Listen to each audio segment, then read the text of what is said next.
Assalamualaikum. Apa kabar kalian semua? Sehat? Balik lagi dengan saya, Mr. Zibet. Pada kesempatan kali ini, saya akan membawakan alur cerita film berjudul Final Score. Film ini bercerita tentang seorang mantan pasukan khusus yang tanpa sengaja harus berhadapan dengan pasukan teroris yang menyandera seluruh penonton di sebuah stadion. Baiklah, tanpa berlama-lama lagi, kita langsung saja ke ceritanya. Kisah ini berfokus pada seorang laki-laki bernama Knox. Dia adalah mantan tentara perang Afghanistan. Hari itu, dia berkunjung ke Inggris untuk menemui anak dari sahabatnya yang telah tewas saat bertugas bersama Knox. Gadis itu bernama Dani. Saking dekatnya hubungan mereka, Knox sudah menganggapnya sebagai keponakan sendiri. Namun, di sisi lain, Knox juga merasa bersalah atas kematian sahabatnya tersebut. Itulah yang membuatnya rela berkunjung jauh-jauh dari Amerika ke Inggris hanya untuk menemui Dani. Kali ini, rupanya bukan kunjungan biasa. Knox ingin mengajak Dani menonton pertandingan sepak bola laga bintang di Stadion West Ham. Setelah melobi ibu Dani, akhirnya mereka berdua pun diizinkan untuk pergi ke sana. Sesampainya di stadion, Dani sempat menemui gebetannya yang bernama John.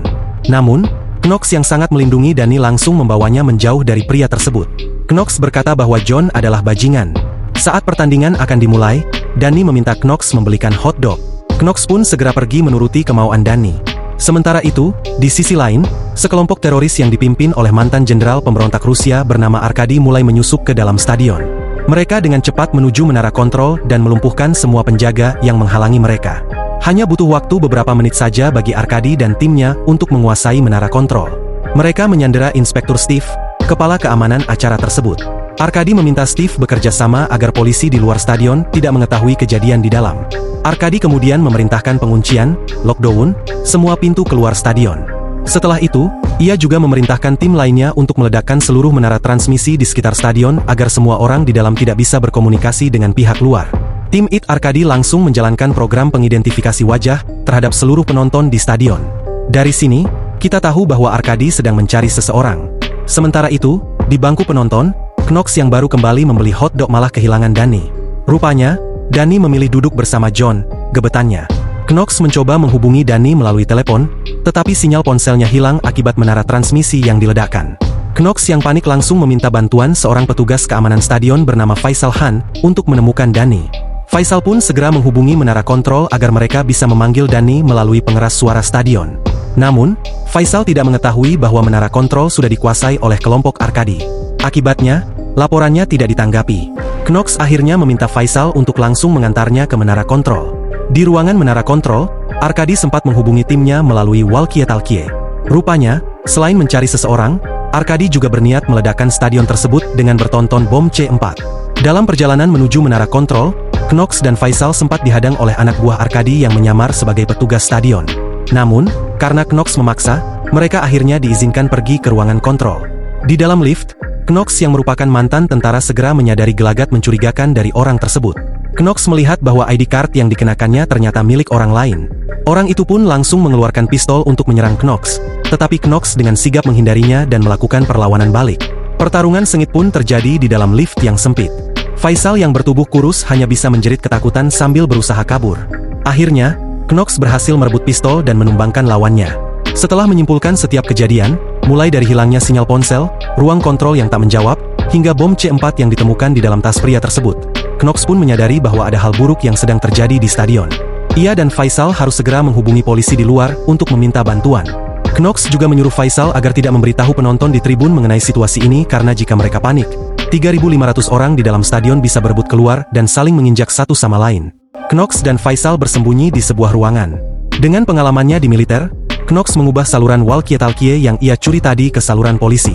Ia pun melaporkan situasi di stadion. Kapten Philip yang menerima laporan langsung menelepon Inspektur Steve, yang saat itu sedang disandera Arkady. Namun, Steve dipaksa berbohong dan mengatakan bahwa semua baik-baik saja.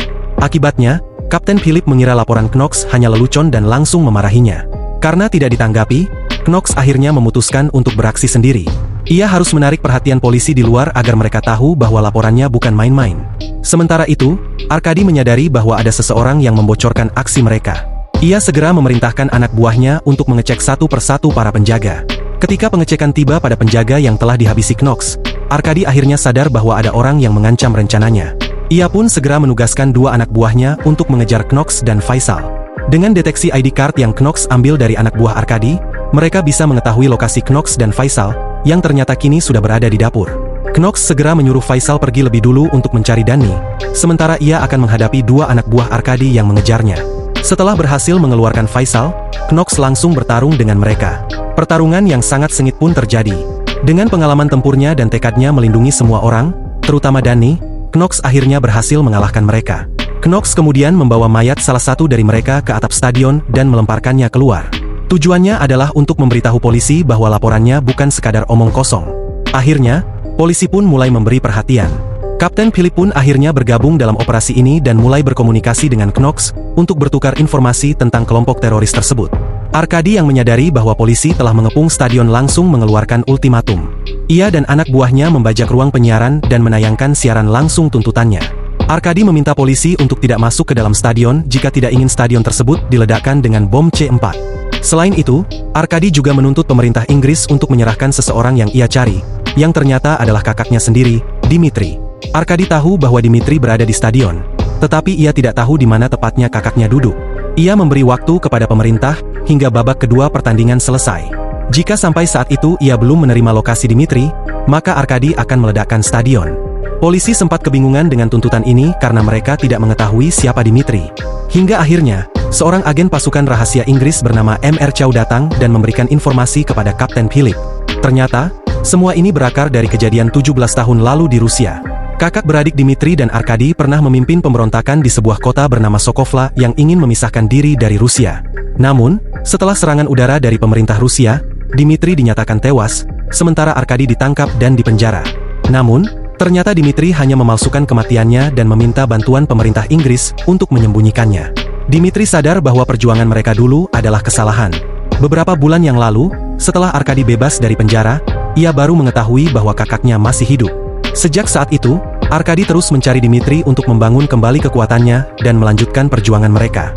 M.R. Chow mengatakan bahwa jika pemerintah menyerahkan Dimitri, akan terjadi pemberontakan besar di Rusia karena rakyat Sokovla sangat loyal kepadanya. Hal itu bisa mengakibatkan jatuhnya korban jiwa yang lebih banyak. Maka, satu-satunya solusi adalah melumpuhkan Arkadi sebelum ia menemukan Dimitri.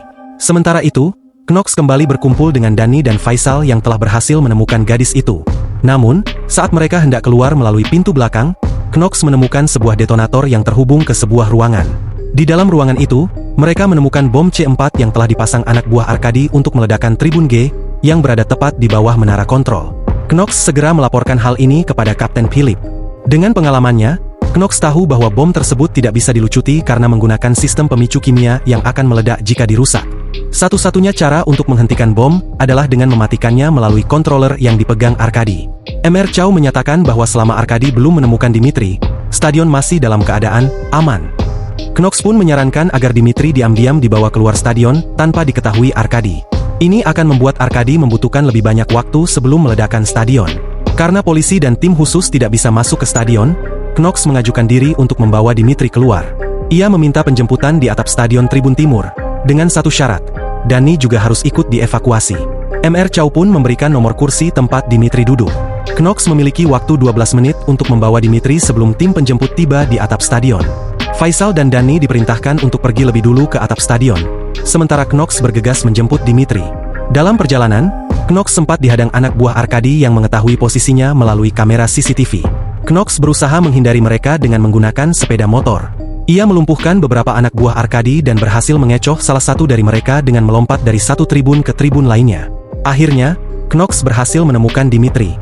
Wajah Dimitri kini sudah jauh berbeda, itulah sebabnya tim IT Arkadi kesulitan menemukannya melalui sistem pendeteksi wajah. Namun, Arkadi tidak tinggal diam. Ia gagal menjebak Knox, tetapi berhasil menangkap Faisal dan menculik Danny. Kini, Arkadi memiliki alat tukar yang berharga, Danny sebagai sandera. Knox tiba di atap stadion, tetapi ia kebingungan karena Faisal dan Danny belum sampai di sana. Sementara itu, helikopter penjemputan sudah menunggu di atas. Knox akhirnya memutuskan untuk tidak menyerahkan Dimitri terlebih dahulu. Tak lama kemudian, anak buah Arkadi muncul dan menyerang Knox serta tim penjemputan. Misi evakuasi pun gagal total. Karena sangat khawatir dengan kondisi Danny, Knox langsung menghubungi Arkadi. Dengan berat hati, ia meminta pertukaran antara Danny dan Dimitri dilakukan. Namun, Knox meminta agar pertukaran dilakukan di atas sebuah tribun. Arkadi menyetujui permintaan tersebut. Di tribun, Knox membawa Dimitri sementara Arkadi membawa Danny. Mereka berhadapan satu sama lain. Namun, Knox memilih posisi backlight, sehingga tubuh dan wajahnya tersamarkan oleh cahaya lampu stadion. Ketika Danny dan Dimitri ditukar, Arkady kesulitan melihat wajah orang yang berjalan ke arahnya. Padahal, yang ditukarkan bukanlah Dimitri, melainkan Knox sendiri.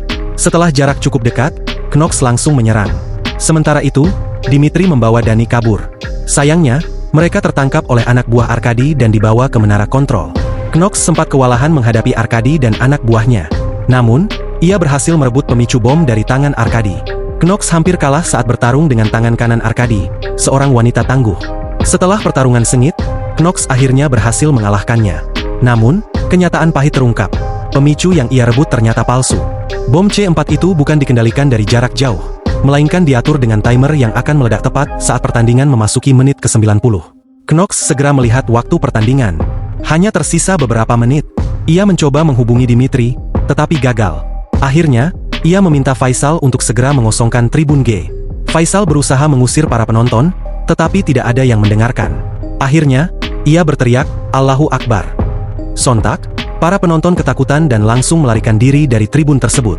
Sementara itu, di menara kontrol, Arkady akhirnya bertemu dengan Dimitri. Ia meminta kakaknya kembali berjuang bersama untuk membebaskan Sokovla dari Rusia. Untuk membuktikan kesetiaannya, Arkady menyuruh Dimitri membunuh Danny. Namun, Dimitri yang sekarang sudah berubah memutuskan untuk menghabisi nyawanya sendiri di hadapan sang adik. Harapan Arkady pun hancur karena rakyat Sokovla hanya mau mendengar perintah Dimitri yang bijak. Arkady yang kini kehilangan tujuan akhirnya menyiarkan penyanderaan Danny secara langsung di layar stadion. Knox yang melihat hal itu langsung berlari menuju menara kontrol. Namun, waktu hanya tersisa 1 menit. Sebelum Knox tiba, menara kontrol serta tribun di sekitarnya meledak dengan dahsyat. Knox mengira Danny telah tewas. Namun, ia menyadari sesuatu. Video yang ditampilkan di layar stadion ternyata rekaman yang diulang. Ini berarti Arkady masih hidup dan sedang melarikan diri bersama Danny di tengah kerumunan. Knox akhirnya menemukan Arkady yang masih menyandera Danny. Dengan keahliannya dalam menembak, Knox memanfaatkan momen ketika Danny memberontak dan membenturkan kepalanya ke Arkady. Hanya butuh 2 kali tembakan, Knox berhasil menghabisi Arkady. Setelah Knox berhasil menembak Arkady dan menyelamatkan Danny, mereka segera mencari Faisal. Saat ledakan terjadi, Faisal masih berada di tribun G. Dengan penuh kekhawatiran, mereka mencari-cari di antara reruntuhan hingga akhirnya menemukan Faisal yang ternyata berhasil selamat dari ledakan tersebut. Tak lama kemudian, ibu Danny datang menghampiri mereka. Dengan penuh rasa syukur, mereka bertiga pun berpelukan. Film pun berakhir dengan suasana haru dan lega. Knox telah berhasil menggagalkan rencana teroris, menyelamatkan ribuan nyawa, dan yang paling penting, memastikan keselamatan Danny. Dari film ini, kita bisa mengambil pelajaran bahwa cobaan dalam hidup sering datang di waktu-waktu yang tidak terduga. Oleh karena itu, kita harus selalu mawas diri dan siap menghadapi segala kemungkinan terburuk. Baiklah, kawan-kawan, saya kira cukup untuk alur cerita film kali ini. Jangan lupa like, share, komen, dan subscribe karena dukungan dari kalian, sekecil apapun, sangat bermanfaat bagi channel ini. Saya, Mr. Zibet, pamit undur diri. Sampai jumpa lagi di lain kesempatan.